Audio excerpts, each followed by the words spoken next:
बेटा good afternoon. बेटा good afternoon. ठीक है बेटा सब बच्चे, चलिए टॉपिक शुरू करेंगे अपना। यहां पर एवरेजेस में हम बात कर रहे थे, वैसे स्टैटिस्टिक्स में we are done with certain basics. कुछ बेसिक्स हमने यहां पर कर लिए थे। Now will be starting with the first chapter. हम फर्स्ट चैप्टर की बात करें तो बेटा चैप्टर है मेरे पास measures of central tendency and dispersion as per ICAI study material.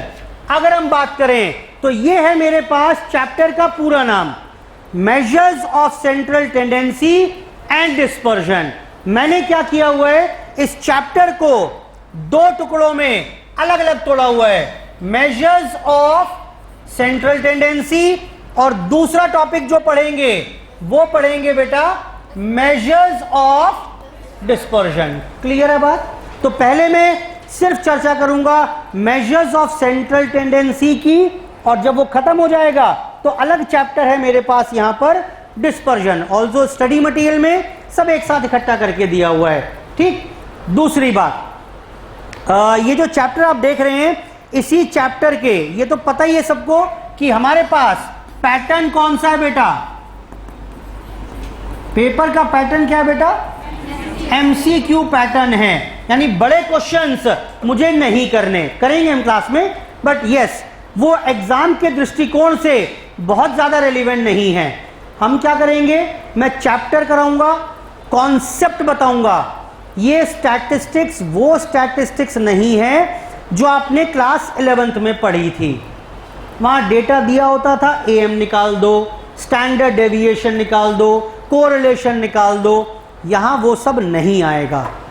यहां सारे के सारे कॉन्सेप्ट्स आएंगे। यहां पर जो आपको पूछा जाएगा एग्जाम में वो प्रॉपर्टीज पूछी जाएंगी, वो बड़े बड़े क्वेश्चंस नहीं आएंगे। ठीक, तो you will have to understand the things very logically. Properties का गेम है पूरा यहां पर। फाइन, अब क्वेश्चन क्लास में कर लिए, समझा मैंने दिया। जब चैप्टर खत्म हो जाएगा तो पीछे देखिए, वहां पर सेकंड बुक में ही पीछे है MCQ लिखे हुए, वहां पर पीछे देखो कौन सा पेज है बताओ। दोबारा से पेज नंबर 1 शुरू हो रहा है लास्ट में। कौन से पेज के बाद, पेज नंबर कौन सा, 93 के बाद देखिए दोबारा शुरू हो रहा है कि नहीं हो रहा है। तो जब मैं चैप्टर खत्म कर दूंगा, यहां पर जब मैं चैप्टर खत्म कर दूंगा तब वो चैप्टर आप MCQ शुरू करेंगे। क्लियर है बात? बोलो बेटा। एग्जाम में यही आएंगे। जो हम शुरू में कंटेंट कराऊंगा क्लास में क्वेश्चंस, उसमें से बहुत कम क्वेश्चन मिलेंगे, लेकिन कॉन्सेप्ट वहीं से समझ में आएगा, प्रैक्टिस वहीं से होगी। एग्जाम में कैसे क्वेश्चन आएंगे वो सारे पीछे लिखे हुए हैं MCQ। ये सारे question I have taken from study material. तो क्या हमें स्टडी मटेरियल को करने की आवश्यकता नहीं है? आंसर इज कर लो। एक बार मैं बताता हूं आपको क्या करना होगा, दोबारा बताऊंगा बाद में। ये देखो, ये हम बात कर रहे हैं अभी स्टैट्स की, मैथ्स की बात भी नहीं कर रहा, जब वो शुरू होगा तब बात करूंगा। स्टैटिस्टिक्स में जो चैप्टर है कोई भी एक, तो उस चैप्टर में 3 चीजें होंगी, इलस्ट्रेशन यानी सॉल्व्ड एग्जाम्पल, कुछ है यहां पर एक्सरसाइज MCQ वाली, और कुछ हैं एडिशनल क्वेश्चंस। हर चैप्टर में ये पड़ा हुआ है। आपको ये इलस्ट्रेशंस नहीं करनी, नॉट रिक्वायर्ड। बड़े क्वेश्चंस की जो जरूरत थी, ये बड़े बड़े क्वेश्चंस हैं यहां पर, ठीक, वो आते नहीं एग्जाम में। जितनी जरूरत थी मैं क्लास में करा दूंगा, आपको नहीं करना। ठीक, आपको ये एक्सरसाइज वाले MCQ सारे करने हैं। ऑल्दो यू विल फाइंड कि सर कर तो लिए, लगभग सारे ही मैंने बुक के पीछे जो सेकंड सेगमेंट है वहां कवर कर दिए हैं। लेकिन एक बार और कर लेंगे, कोई बात नहीं, प्रैक्टिस हो जाएगी टेस्ट से पहले की। ठीक, मैं 2 दिन दूंगा चैप्टर खत्म होने के बाद फिर से, कि 2 दिन का रेस्ट है, रिवीजन कर लो, फिर एवरेजेस का टेस्ट होगा। ठीक, यहां भी ऐसे ही चलेगा। वो टेस्ट बहुत इंपॉर्टेंट रहने वाले हैं इस बार इसमें। और ये जो हर एक्सरसाइज के बाद एडिशनल क्वेश्चंस हैं, ये भी नहीं करने। क्यों नहीं करने? असल में क्या किया उसने, जब स्टडी मटेरियल बनाया ना, तो उसने कहा एवरेज चैप्टर है, तो उसके जहां भी क्वेश्चन मिले उसने उठाए और डाल दिए, बजाय ये देखे कि वो कॉन्सेप्ट हमारे पास है भी या नहीं है। ठीक, तो आपको ये वाला पोर्शन नहीं करना, इलस्ट्रेशन नहीं करने, सिर्फ आपको एक्सरसाइज जो दी हुई हैं 1A 1B 1C करके होंगी, वो 2 हैं तो 2, 3 हैं तो 3, वो आपको कवर करनी है। क्लियर है बात? काम आसान हो गया, काम आसान हो गया। And same will applies with mathematics also, दोनों में सेम काम करेंगे। फिर बता दूंगा जब ये शुरू करेंगे, तो चैप्टर खत्म होने के बाद जिस दिन मैं बोल दूंगा कि बेटा चैप्टर खत्म हो गया, अब कल से चैप्टर नया शुरू करेंगे, तो आपके घर पर क्या काम शुरू हो जाएगा? MCQ करेंगे जो पीछे लिखे हैं बुक के, और फिर स्टडी मटेरियल के करेंगे एक्सरसाइज, और फिर आप टेस्ट के लिए तैयार हैं। बेटा क्लियर है बात इतनी? बोलो बेटा फटाफट। चलो तो let's start with the first topic. बेटा टॉपिक का नाम क्या है? टॉपिक का नाम है बेटा मेजर्स ऑफ सेंट्रल टेंडेंसी। वैसे स्टडी मटेरियल में टॉपिक था measures of central tendency and dispersion, जिसको फर्स्ट पार्ट निकालकर हम प्यार से एवरेजेस भी बोलेंगे। ये एवरेजेस का मतलब क्या होता है जी? एवरेजेस का मतलब क्या होता है बताओ जी? मैंने कहा क्लास का एवरेज जो है वो 42, एवरेज वेट जो है वो 42 kg है। क्या मतलब क्या है इसका? हाँ जी,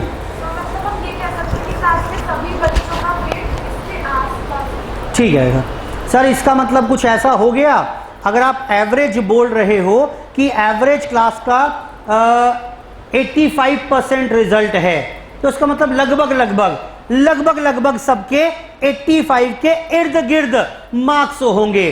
किसी के शायद 80 होंगे, किसी के 90 भी होंगे, किसी के 75 तो किसी के 95 भी होंगे। लेकिन ये एक ऐसी वैल्यू है average which represents the entire data, और सारा डेटा इसके आसपास बिखरा होगा।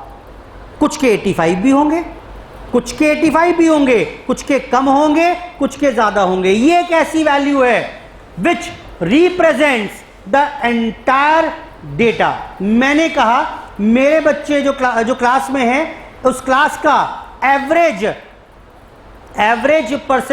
मार्क्स जो आए हैं, टेस्ट लिया मैंने, और उसमें एवरेज मार्क्स आए लेट्स से 45%।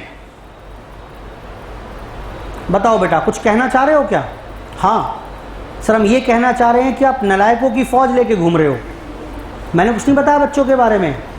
एक वैल्यू देखकर समझ में आ गया कि नहीं है? 45% मार्क्स हैं बच्चों के।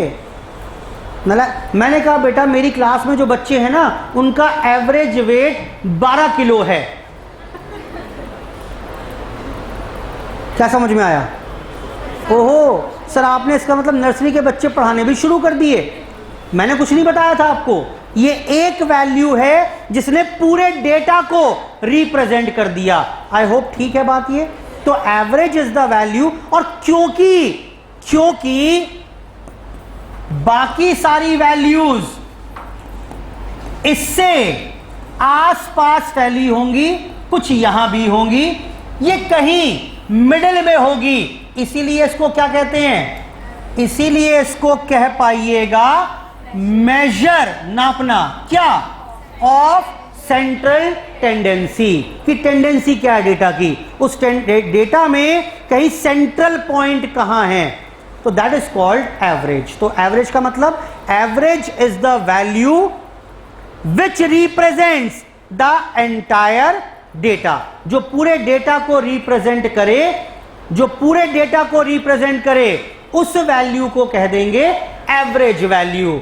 मैं ये कह रहा हूं मेरी क्लास में जितने भी बच्चे हैं सबके 10 नंबर आए इत्तेफाक से, सारे होशियार निकल गए। 10 नंबर का पेपर था, सबके 10 नंबर हैं। बताओ इस सीरीज, इस डेटा का एवरेज कितना होगा? मैंने फॉर्मूला नहीं बताया कोई आपको अभी, मुझे नहीं पता एवरेज का फॉर्मूला क्या होता है, मैं तो ऐसे ही पूछ रहा हूं आपसे समझ के बेसिस पर कि एवरेज कितनी होगी इसकी। इस डेटा में एवरेज होगा 10। क्या ये समझ में आती है? पहली प्रॉपर्टी तैयार हो गई। पहली प्रॉपर्टी क्या प्रॉपर्टी है? मैं ये बोल रहा हूं कि if all the item values in a series, लिखवाऊंगा सब, सिर्फ सुनते रहो। If all the item values in a series are constant, say K, सारी आइटम वैल्यूज के हैं, सबके के मार्क्स आए हैं, तो इस सीरीज का एवरेज कितना होगा? के ही होगा। बेटा बोलो ठीक है ना? yes, ये आएगा एग्जाम में।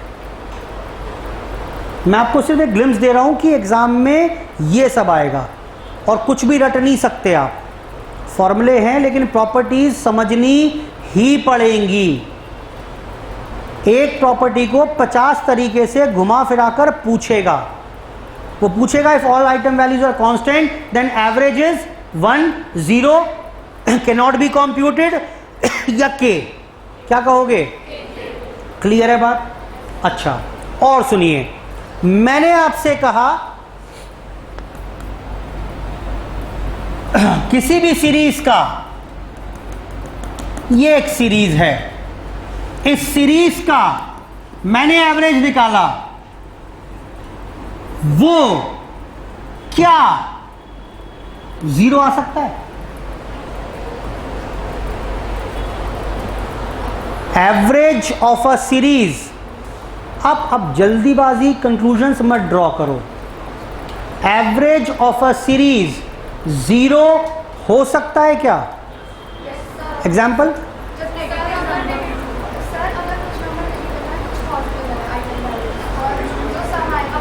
अब फॉर्मूले पे जा रहे हो, फॉर्मूला नहीं चाहिए, वो तो पता ही है, आप सीख क्या, मैंने क्या सिखाया?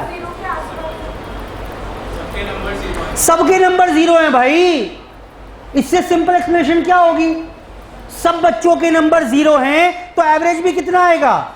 आप फॉर्मूले में लेके जा रहे हो मुझे कि कुछ माइनस है कुछ प्लस है, सम करेंगे 0 आ जाएगा, divide by number of item values, तो एवरेज भी 0 आएगा। वो मैथमेटिकली ठीक है, वो मुझे नहीं सिखाना आपको, वास्तव में नहीं सिखाना मुझे। फॉर्मूले में बहुत कम टाइम लगाऊंगा मैं, मुझे प्रॉपर्टीज चाहिए, आपके समझ आना चाहिए, रीडिंग करनी आनी चाहिए। 0 हाँ हो सकता है, सारी के सारे बच्चों के 0 मार्क्स हैं, सबसे सिंपल एग्जांपल, तो एवरेज कितना आएगा? 0 ही तो आएगा। The average of a series can be positive, can be 0 also. क्या नेगेटिव हो सकता है? क्या एवरेज नेगेटिव हो सकता है? मेरे को आवाज नहीं आ रही, कंफ्यूजन है इसका मतलब। एवरेज नेगेटिव हो सकता है क्या? हो सकता है भाई, सारी की सारी आइटम वैल्यूज नेगेटिव हैं। अगर डे टेम्परेचर नेगेटिव में चल रहा है, क्लियर है बात कि नहीं है, तो उसका क्या आएगा? एवरेज नेगेटिव ही तो आएगा। क्लियर है बात? एक और प्रॉपर्टी बता दी मैंने आपको, 2 बताई अभी तक। कौन कौन सी? पहली पढ़ो, पढ़ो मतलब मेरे साथ पढ़ो। क्या थी बताओ first property? If all item, ये पढ़ना दिमाग में, इसको रीडिंग करना सीखो। आपको ये तो समझ में आता है कि सारे 10 हैं तो एवरेज 10 आएगा।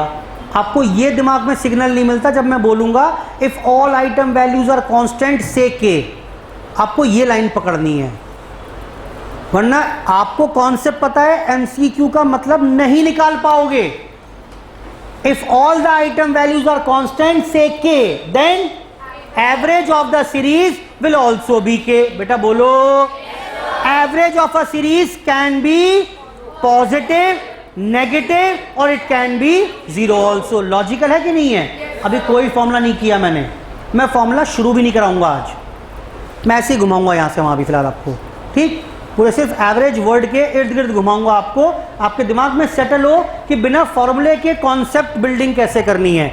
और सुनिए, तो यानी क्या बता दिया मैंने ये बता दिया average can be positive, it can be negative और it can be zero also, कि कुछ भी हो सकता है भाई, घबराते क्यों हो आप? वो बोलता है नेगेटिव कैसे हो जाएगा, मार्क्स नेगेटिव हो सकता है भाई, आप सिर्फ मार्क्स के परिप्रेक्ष्य में क्यों सोच रहे हो? डे टेम्परेचर दिए हुए, कल का टेम्परेचर -5 था, फिर -4 था, फिर -2 था, फिर -1 था, बताओ 4 दिनों का एवरेज टेम्परेचर कितना, तो नेगेटिव ही तो आएगा। तो yes, can be negative also. बेटा ठीक है? अच्छा, अब देखो, बहुत इंपॉर्टेंट प्रॉपर्टी है और हो सकता है क्लास भी इसमें ही खत्म हो जाए मेरी, ठीक? ये अगली 4-5 चैप्टर तक काम आएगा और मैं बार बार नहीं बताऊंगा, फिर मैं इसके वर्ड्स उठाया करूंगा सीधा, डेरिवेशन आज बता रहा हूं, बहुत ध्यान से सुनिए बस। ये दिया हुआ है मुझे, ये सीरीज दी हुई है कोई, और इस सीरीज में ये कुछ आइटम वैल्यूज हैं, ठीक? मैंने इसका एवरेज भी कैलकुलेट कर लिया, न जाने किस फॉर्मूले से, लेकिन मैंने एवरेज निकाल लिया। लेट्स से वो आ गया 15, ठीक? फॉर्मूला कुछ नहीं सीखा हमने अभी, कोई एवरेज था वो निकाल लिया हमने, पता नहीं कौन सा फॉर्मूला था, 15 एवरेज आ गया। Now each item value is increased by 2। क्या हिंदी कर पा रहे हो? इसका मतलब क्या है? क्या मतलब बताओ? x+2 का मतलब क्या है? Series increased by 2। तो इस सब को जोड़कर 2 ऐड कर दूं? नहीं, हर आइटम वैल्यू में 2 ऐड करते गए, यही तो मतलब है। जैसे यहां था 5, यहां था 8 एंड सो ऑन, कितना हो गया ये? 7, 10 एंड। मेरा सवाल ये है कि what would be the average of the new series? नई सीरीज का एवरेज क्या होगा? बड़ा सिंपल सा जवाब है, if all the item values are increased by a constant number. Hindi कर पा रहे हो क्या बोल रहा हूं? All the item values are increased by a constant number, then the average of the new series will be obtained by adding the same constant number with the old average। कितना answer आएगा? 70। क्या हिंदी में पढ़ पा रहे हो? फिर सुनो, सारी आइटम वैल्यूज हैं, उसका एवरेज मेरे पास पड़ा हुआ है। वो पता है क्या एग्जाम क्वेश्चन देगा? बताता हूँ आपको कैसे पूछता है। मैंने क्या किया, क्लास के बच्चे थे, उनका मार्क्स टेस्ट लिया था, उनके एवरेज आए 82 मार्क्स। 82 मार्क्स। मैं एक्चुअली मैं सारी एक्सेल शीट बनाता गया, चढ़ाता गया, राम के इतने, शाम के इतने, घनश्याम के इतने, उनका एवरेज निकाला, 82 मार्क्स आ गया। बाद में चेक किया, ओहो तो गलती हो गई, एक क्वेश्चन गलत था, उसके 5-5 मार्क्स मुझे सबको ग्रेस में देने हैं। अब बताओ नया एवरेज कितना आएगा? बता पाओगे क्या? पहले 82 था, सबको आपने 5-5 नंबर और चिपका दिए, तो बताओ नया एवरेज कितना आएगा? 82 से बढ़ जाएगा। बेटा क्लियर हो रही है बात? वो ये प्रैक्टिकल बनाकर ऐसे देगा। अब ये नहीं उसको लेके बैठ जाओ दोबारा से सबको ऐड करो फिर से एवरेज निकालने बैठ जाओगे, नहीं करना। आपका पेपर बहुत जल्दी खत्म हो जाएगा, क्योंकि प्रॉपर्टीज या तो आती होंगी या नहीं आती होंगी। कैलकुलेशन वाले तो बहुत कम क्वेश्चन आते हैं, 40 नंबर स्टैटिस्टिक्स के हैं, 40 क्वेश्चन हैं, तो 40 में से 8-10 ही होंगे बस, जिसमें कुछ जोड़ घटा करनी पड़ेगी आपको। बाकी मेजॉरिटी क्वेश्चन प्रॉपर्टी बेस्ड ही आते हैं। फाइन, कमिंग बैक, तो क्या ये बात समझ में आ रही है कि नहीं आ रही है अब? अच्छा, सिमिलरली क्या हुआ? If all the item values are decreased by a constant number, तो बेटा अब एवरेज क्या होगा? एवरेज भी 2 से सेम कांस्टेंट नंबर से डिक्रीज हो जाएगा। क्या ये बात ठीक है? अब सुनो, ये ऐसे लिखा हुआ भी नहीं मिलेगा, ये बोलेगा ये जो प्लस किया आपने पूरी सीरीज में या माइनस किया आपने पूरी सीरीज में, दिस इज कॉल्ड, आज के बाद इसे बोलेंगे चेंज इन ओरिजिन। अब मैं जैसे ही आपको बोलूं चेंज इन ओरिजिन, आपके दिमाग में ये पिक्चर बन जानी चाहिए। समझ में आ रहा है? मैं ये सब नहीं बोलूंगा अब आगे से, मैं बोलूंगा ओरिजिन चेंज कर दिया। अच्छा, ओहो, मतलब सारी आइटम वैल्यूज को बढ़ा दिया या घटा दिया किसी एक कांस्टेंट नंबर से। क्या इसकी हिंदी समझ में आ रही है? ओरिजिन चेंज कर दिया यानी सारी आइटम वैल्यूज को बढ़ा दिया या घटा दिया। सारी आइटम वैल्यूज को बढ़ा दिया मैंने या घटा दिया। अच्छा, एक बात बताओ, बढ़ाने घटाने से क्या मेरे एवरेज पर कोई प्रभाव पड़ रहा है? हाँ सर, बिल्कुल पड़ रहा है। जैसे ही हम ओरिजिन चेंज करते हैं हमारा एवरेज चेंज हो जाता है। हाँ बोलो। तो क्या मैं आज के बाद ऐसा बोलना शुरू कर दूं कि average is dependent of change in origin? यहां लाना है मुझे आपको। क्लियर है बात? ओरिजिन का मतलब, ओरिजिन चेंज करने का मतलब, अच्छा मतलब पूरी सीरीज को एक कांस्टेंट नंबर से ऐड कर दो या माइनस कर दो। अच्छा, अगर ओरिजिन चेंज कर रहे हैं तो हाँ, एवरेज पे फर्क पड़ेगा, एवरेज भी कॉरस्पॉन्डिंगली चेंज हो जाएगा। तो इसका मतलब ओरिजिन चेंज होने से एवरेज भी चेंज हो रहा है, यानी average is dependent of change in origin. क्या हिंदी समझ में आ रही है? आज के बाद बस हम यही पढ़ा करेंगे। मैं बोलूंगा dispersion is dependent, independent, correlation dependent, independent. क्या ये पूरा याद रहेगी स्टोरी? क्लियर है बात? तो मैं यहां तक लेकर आया आपको, average is dependent of change in origin, यानी इसकी हिंदी करें तो क्या मतलब है कि if all the item values are increased or decreased by a constant number, then the average of the new series will also be changed accordingly by increasing or decreasing the old average with the same constant number। बेटा ठीक है? आसान है, कोई दिक्कत नहीं है। और सुनो आगे, और सुनो आगे। अब मैंने आपसे कहा बेटा कि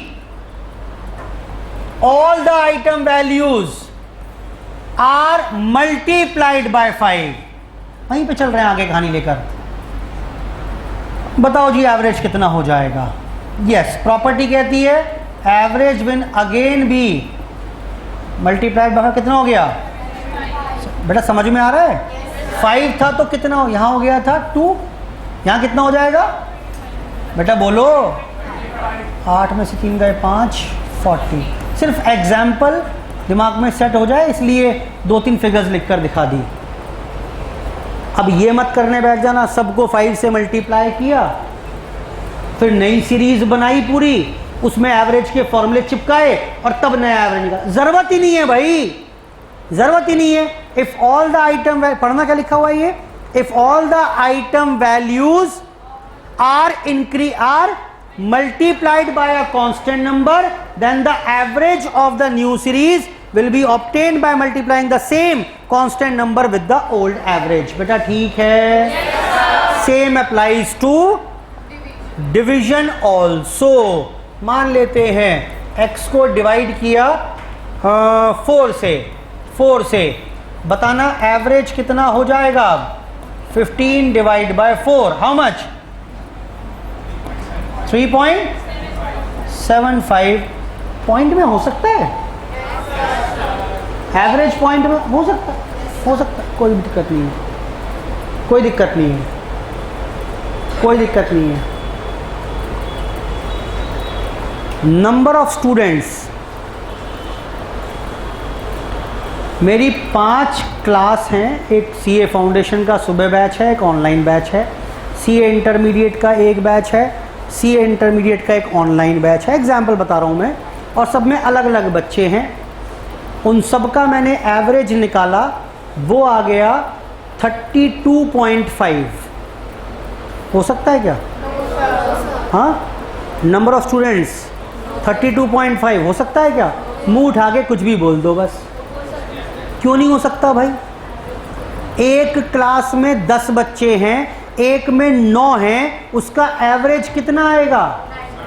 9.5। वो एक वैल्यू है जो वो क्या कह रही है? वो वैल्यू एवरेज वो बोल रही है कि 9.5 मतलब लगभग इतने बच्चे। एग्जैक्टली ये थोड़ा है वैल्यू।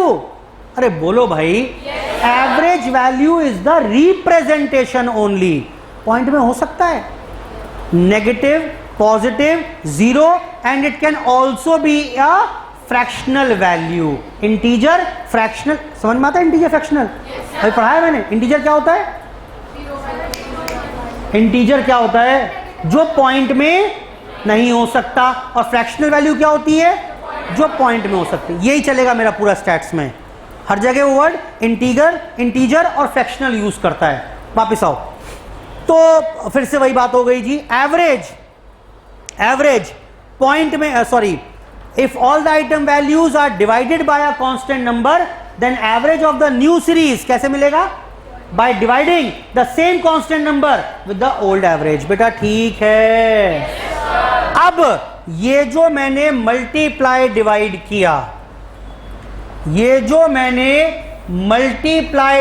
किया, इसको आज के बाद बोलेंगे चेंज इन स्केल। जब मैं बोलूंगा चेंज इन स्केल, दिमाग में क्या आना चाहिए? अच्छा, पूरी सीरीज को किसी कांस्टेंट नंबर से मल्टीप्लाई कर दिया होगा या पूरी सीरीज को किसी कांस्टेंट नंबर से डिवाइड कर दिया होगा। तो this is called change in scale. और अब क्या मैं ये भी बोल सकता हूं कि average is dependent of change in scale. तो कुल मिलाकर मैंने एक लाइन पढ़ाई है बस आपको, क्या? कि average is dependent of change in origin and change in, उस सब के लिए इतनी सारी कहानी बताई है। आई होप ठीक है बात ये। Average is dependent of change in origin and change in. आओ जी देखते हैं कितना समझ में आया। ये लो, ये मिलेगा एग्जाम में, पढ़ना आना चाहिए। If x and y are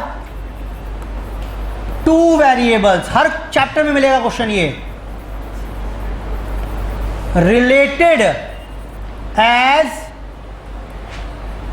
y is equal to x plus 5 and average of x and average of series x is 10. Find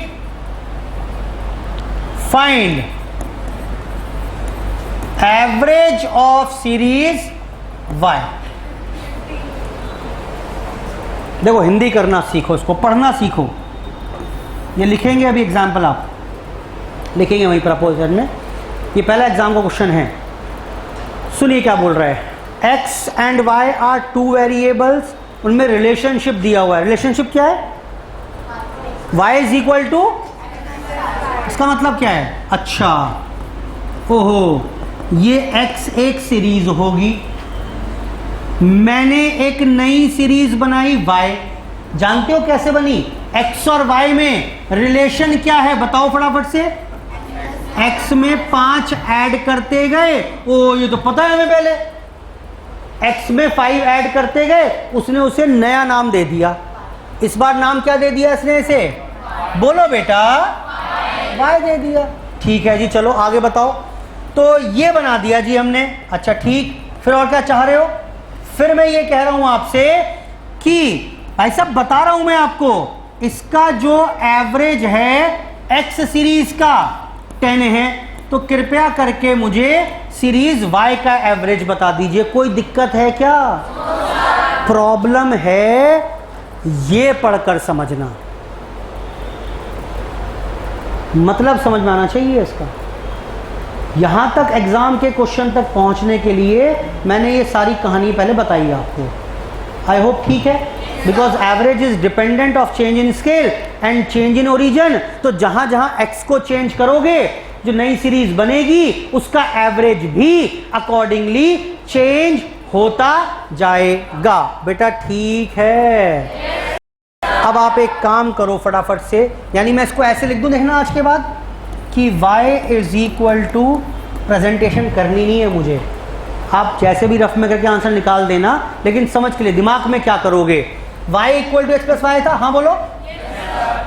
तो अगर एवरेज ऑफ y निकालना है, कैसे निकालोगे सर? एक काम करते हैं, जो भी एवरेज ऑफ x था उसमें 5 ऐड कर दें, बात बन जाएगी। आंसर वुड बी, कैसे भी समझ लो एक ही बात है, फटाफट से नोट करो, नोट करो। अभी बढ़ाऊंगा लेवल थोड़ा सा।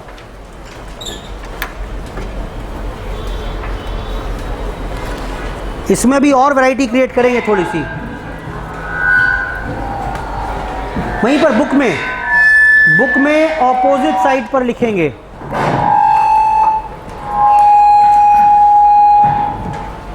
बुक में लिखेंगे ऑपोजिट साइड पर।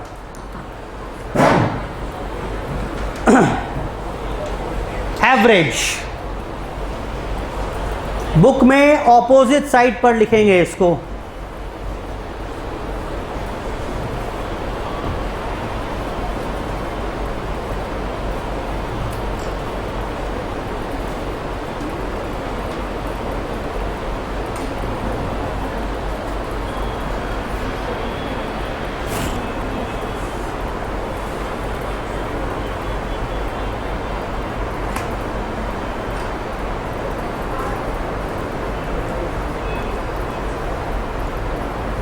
प्रॉपर्टीज समझनी पड़ेंगी, कोई तरीका नहीं है दूसरा, रटवा नहीं सकता मैं आपको, ना रटकर बात बनेगी।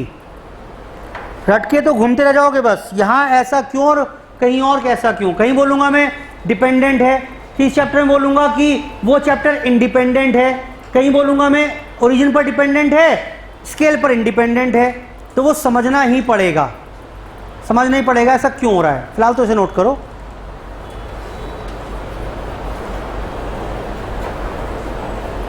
बेटा हो गया नोट? एग्जाम्पल 2 लिखिए। Example 2, if x and y are two variables related as y is equal to 5x minus 10 and average of x is 15, find average of y। क्या आप सीधा काम करके दे सकते हो मुझे? बोलो बेटा। करवाओ ना, फिर करवाओ फिर से काम सीधा, कि भाई हमें पता है y is equal to 5x minus 10 है, तो यही रिलेशनशिप एवरेजेस में भी रहेगा। तो average of y is equal to 5 times average of x minus 10, average of x is 15, तो माइनस 10, आंसर इज 65। सीधा कैलकुलेटर पर करके एग्जाम में कर सकते हो, मुझे एतराज नहीं है। तीसरा लिखेंगे एक और, वो बढ़िया है, वो मिलेगा एग्जाम में, ये नहीं मिलेंगे एग्जाम में। वहां तक लाने के लिए एग्जाम्पल 1 और 2 आवश्यक था।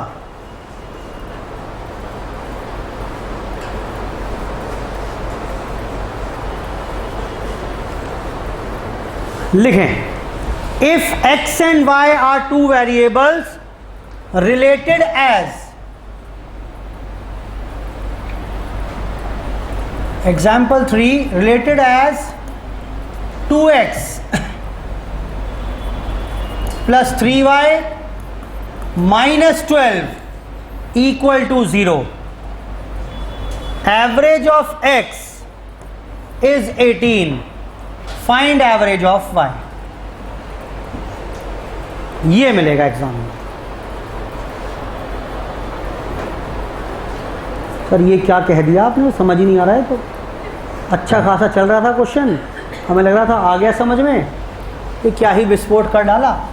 बेटा बताना क्या करेंगे, x और y में रिलेशन दिया हुआ है कि x को अगर 2 टाइम्स कर दो, y को 3 से मल्टीप्लाई कर दो, दोनों को ऐड कर दो, तो उसमें से 12 माइनस कर दो तो 0 आएगा। ये तो बड़ा कठिन है समझना, बताओ क्या करें।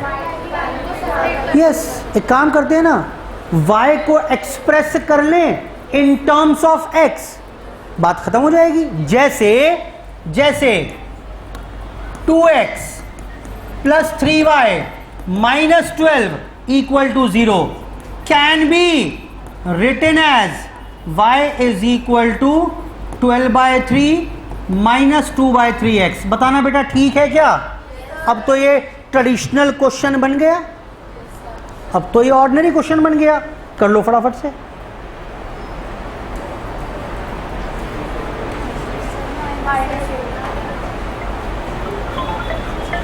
हाँ जी, हाँ जो भी आ रहा है। माइनस के साथ जाएगा, माइनस तो आ ही नहीं सकता। एवरेज माइनस तो आ ही नहीं सकता, आ सकता है भाई, क्या दिक्कत है। Now average of y is equal to 12/3 minus 2/3 into average of x। This is 4 और एवरेज ऑफ x कितना था? 18, 6 12 हो जाएगा। अरे बोलो, -8 इज द आंसर। यहां तक मुझे आपको लेकर आना था।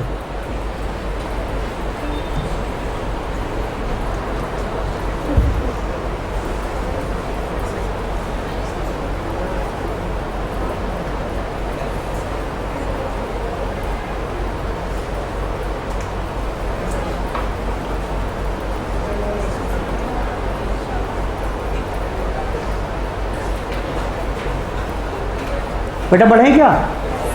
चलो अब करेंगे चैप्टर के अंदर एंटर। हम नोट कर लिया सबने बेटा? ये सुनिए, मैं अगर बात कर रहा हूं यहां पर आपसे टॉपिक एवरेजेस की, मेजर्स ऑफ एवरेजेस, तो कुल मिलाकर अगर हम बात करें टाइप्स ऑफ एवरेजेस की, यानी मेजर्स, टाइप्स का मतलब क्या है बेटा?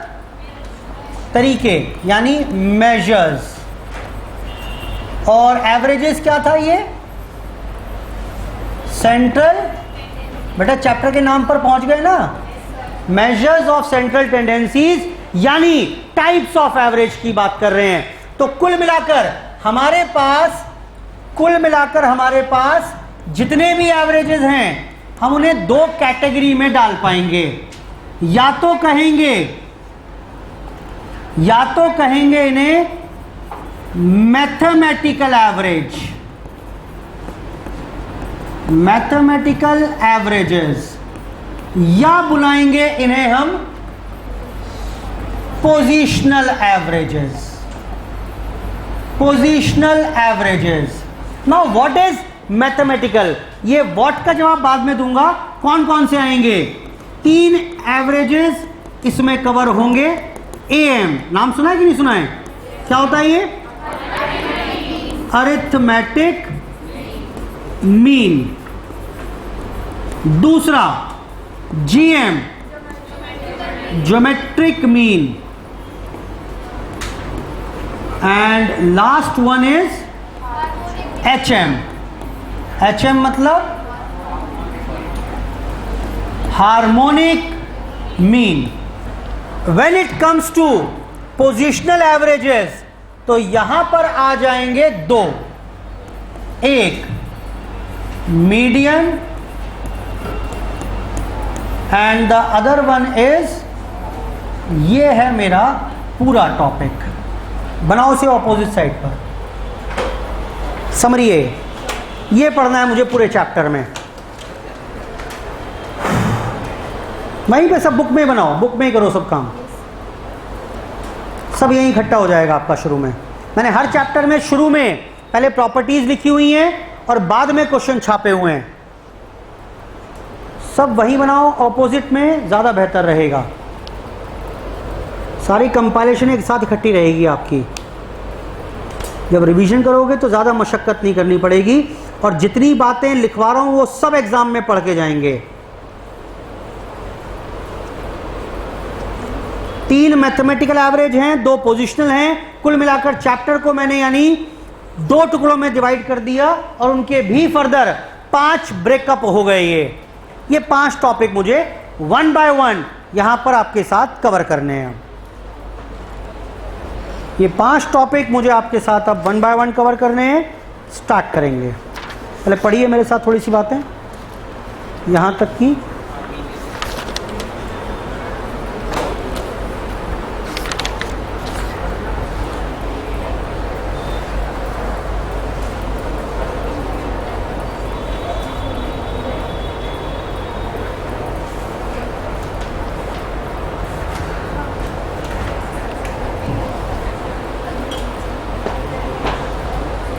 चलो जी पढ़ना बेटा एक बार, पेज नंबर 3 पर आइए। एवरेजेस।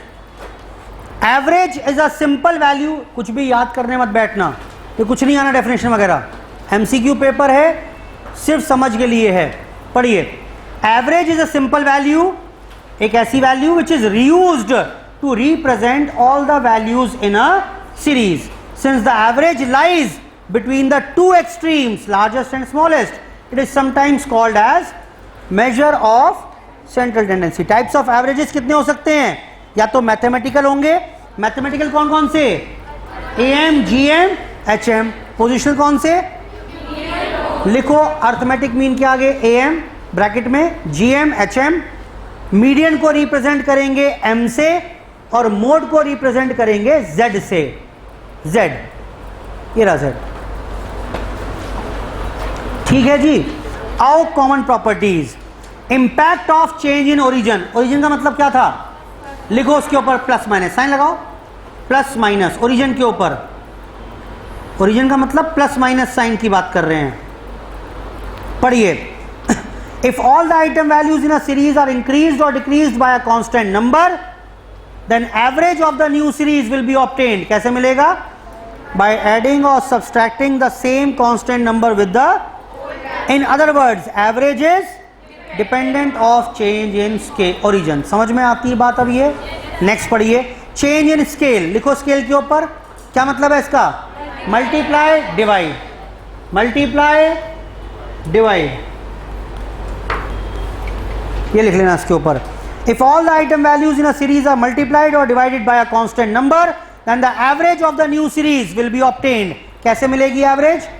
बाय मल्टीप्लाइंग और dividing the same constant number with the old average. In other words, average is dependent of change in scale. Clear है बात? If all the item values are constant, say k, then average कितना होगा? एक काम करो, इसके आगे ना ये छोटा सा ये बना लो, ये ऐसे लिखो, उसको काम आएगा बाद में, वहीं पे छोटा सा बना लो। ये मतलब है सारी आइटम वैल्यूज के हैं तो उनका एवरेज भी कितना हो जाएगा? के। और लिखो उसी में आगे, अब वहीं पर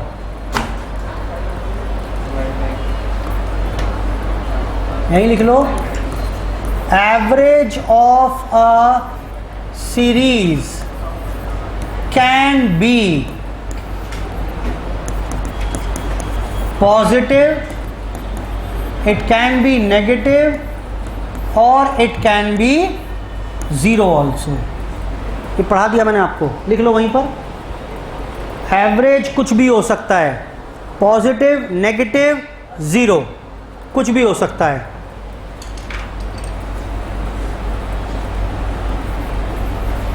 फिर लिखो value of average can B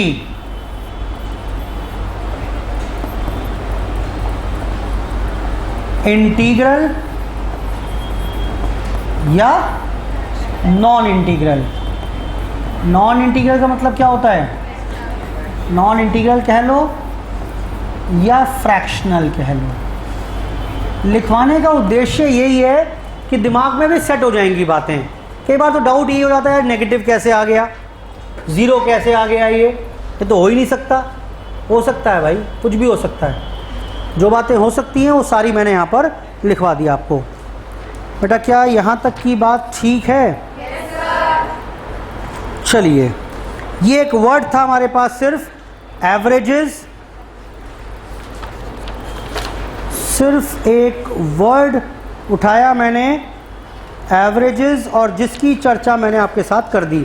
अच्छा, आप देख रहे होंगे शुरू में सिर्फ थ्योरी लिखी हुई है सारी, है कि नहीं है? प्रॉपर्टीज, पेज नंबर 12 तक प्रॉपर्टीज जा रही हैं। बोलो बेटा। उसके बाद न्यूमेरिकल क्वेश्चन शुरू हो रहे हैं। दिख रहा है आपको? ये जितनी प्रॉपर्टी वाले 12 पन्ने हैं ये बेहद ज़्यादा इंपॉर्टेंट हैं। ये न्यूमेरिकल क्वेश्चन फर्जी हैं सारे, ये नहीं आते एग्जाम में। कुछ थोड़े बहुत बीच में से काम के होंगे, लिखवा दूंगा। ये सिर्फ फॉर्मूले की प्रैक्टिस करने के लिए ज़रूरी हैं, ठीक? कुछ कुछ इंपॉर्टेंट भी है, ऐसी बात नहीं है, बट मैं ये बताना चाह रहा हूँ आपको कि शुरू में जो कंटेंट है, properties, these are very very very important, ठीक? जो हम शुरू करेंगे अब हम नेक्स्ट क्लास में। आज की चर्चा यहीं पर समाप्त। धन्यवाद, बाय बाय।